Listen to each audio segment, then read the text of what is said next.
এটা text book সাম।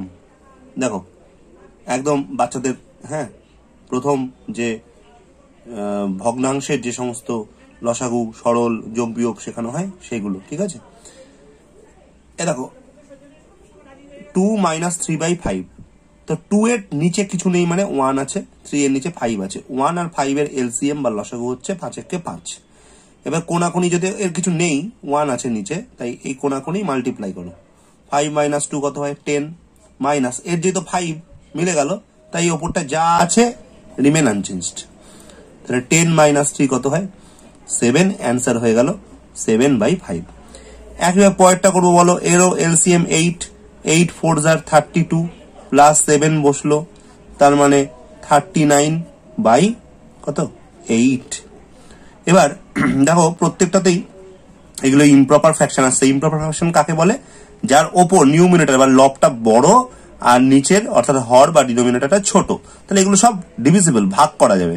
5 দিয়ে 7কে তো ভাগ করা যাবে, 8 দিয়ে 39কে ভাগ করা যাবে, দিয়ে এগুলো মানে মিশ্র ভগ্নাংশ বা মিক্স ফ্র্যাকশনে কনভার্ট করা যাবে। এই অবধি ছেড়ে দিলেও কোনো অসুবিধা নেই। এবার দেখো দুটোরই তলায় দুটো এলিমেন্ট রয়েছে, 5 আর 7। এক্ষেত্রে কিন্তু একটা নেই এগুলোর মতো।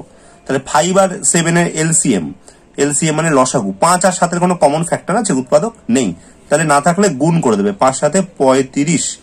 এবার নিয়মটা হচ্ছে 35/5 কত হয়? 7।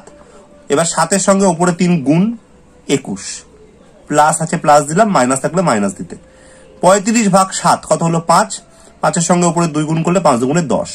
ফাইনাল অ্যান্সার হয়ে গেল 31/35, যেটা একটা প্রকৃত ভগ্নাংশ বা প্রপার ফ্র্যাকশন, কারণ ওপর ছোট নিচ বড়।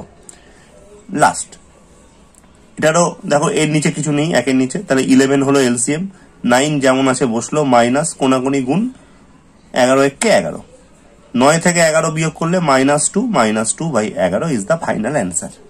ছোট থেকে বড় জিনিস বাদ দিলে নেগেটিভ অ্যান্সার আসে, ঠিক আছে। বা যে কোনো একটা টাকা মাইনাস থাকলে এভাবে ভাবো, সবসময় মাইনাস হয়। যেটা বড় 9 আর 11-র মধ্যে, 11 বড়, তার আগে যে চিহ্ন আছে অ্যান্সারের আগেও সেই চিহ্নটাই বসে যায়।